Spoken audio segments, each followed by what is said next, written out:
crack it.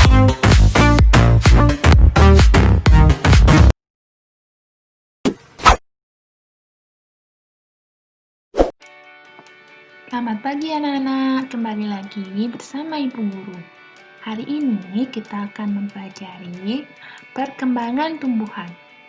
Nah, selain hewan dan manusia, tumbuhan juga mengalami perkembangbiakan.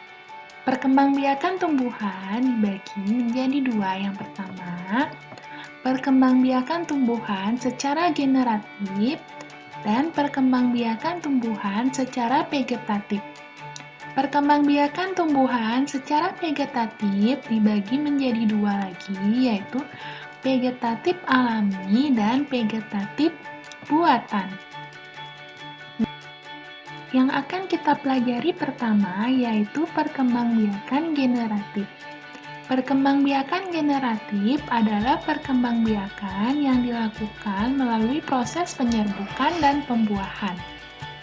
Yang dapat berkembang biak secara generatif adalah tumbuhan yang memiliki bunga dan buah. Nah, selanjutnya kita akan mempelajari bagian-bagian dari bunga. Yuk anak-anak simak apa saja bagian-bagian bunga. Yang pertama ada kepala sari, ditunjukkan oleh lingkaran yang berwarna merah. Tangkai sari,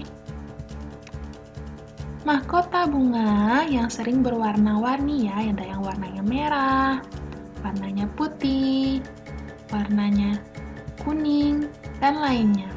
Lalu ada namanya dasar bunga, bakal biji, kelopak bunga, bakal buah, tangkai putih, dan yang terakhir kepala putih.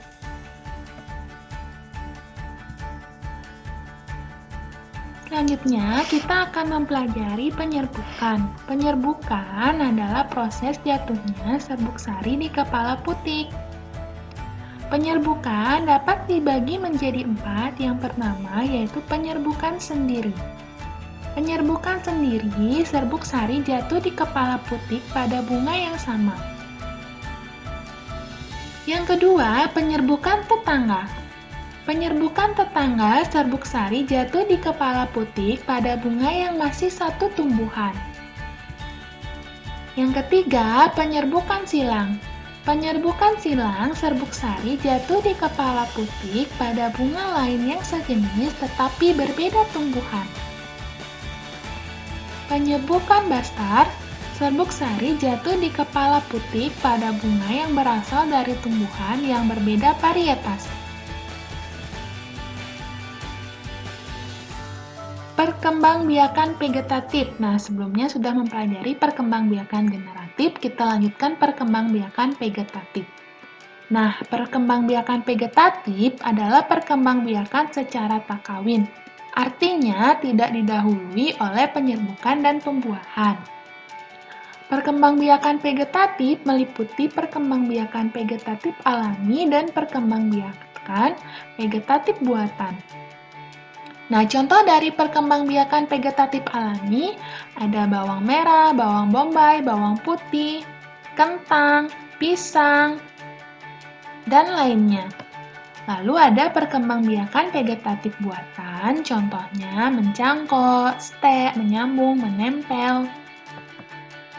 Sekarang kita lanjutkan ke vegetatif alami, yaitu perkembangbiakan tanpa bantuan dari manusia. Contohnya tadi ya, yang pertama kita akan membahas tentang spora. Nah, pada tumbuhan paku, spora dibentuk pada daun. Daun yang dapat menghasilkan spora disebut daun fertil atau subur. Spora terdapat di dalam kotak spora yang disebut sporangium. Contohnya seperti ini ya, spora yang bintik-bintik berwarna kuning. Yang kedua yaitu umbi akar. Umbi akar adalah akar yang membesar berisi cadangan makanan.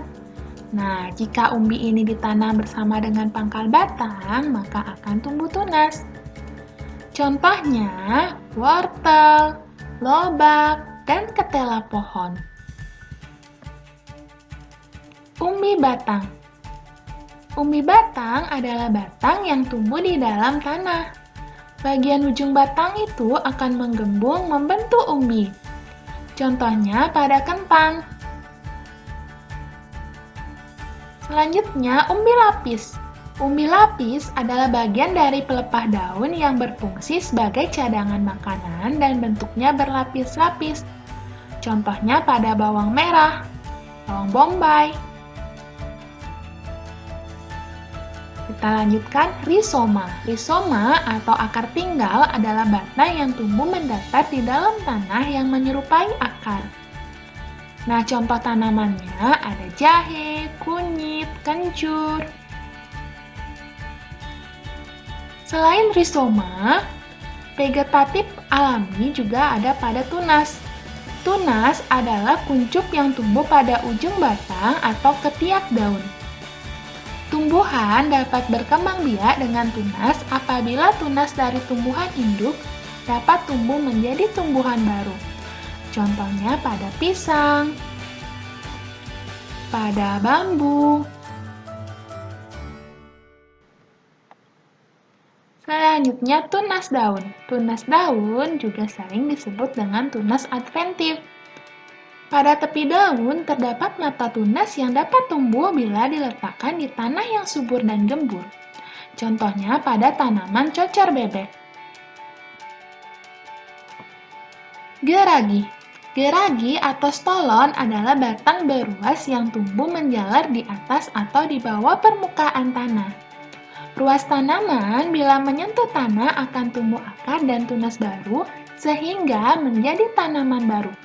Contohnya pada stroberi dan rumput teki. Selanjutnya kita akan mempelajari vegetatif buatan, yaitu perkembangbiakan yang dibantu oleh manusia.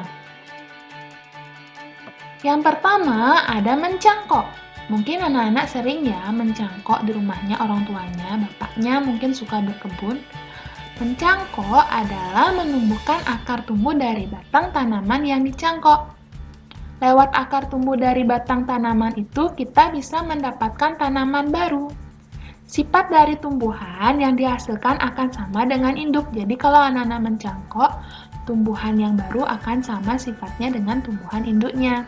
Contohnya, jambu air, mangga, alpukat, sawo, rambutan, dan lain-lain.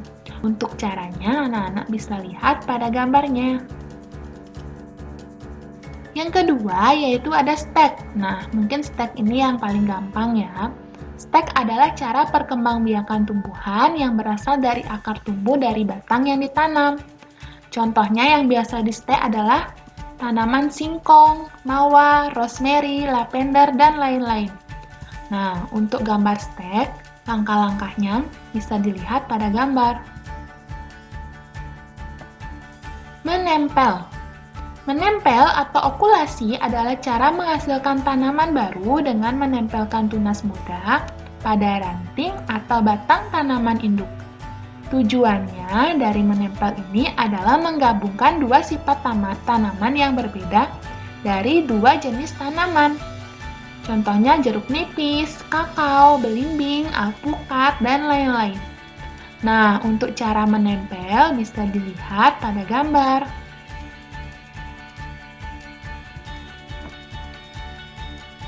Yang keempat yaitu mengenten. Mengenten atau sambung pucuk atau kopulasi adalah menyambung batang dengan keluarga yang sama. Jadi kita bisa melakukannya dari dua jenis tanaman berbeda tapi masih dalam satu keluarga. Contohnya adalah terong dengan tomat, durian dengan lai, mangga dengan durian, dan lain-lain. Untuk caranya, anak-anak bisa lihat pada gambar.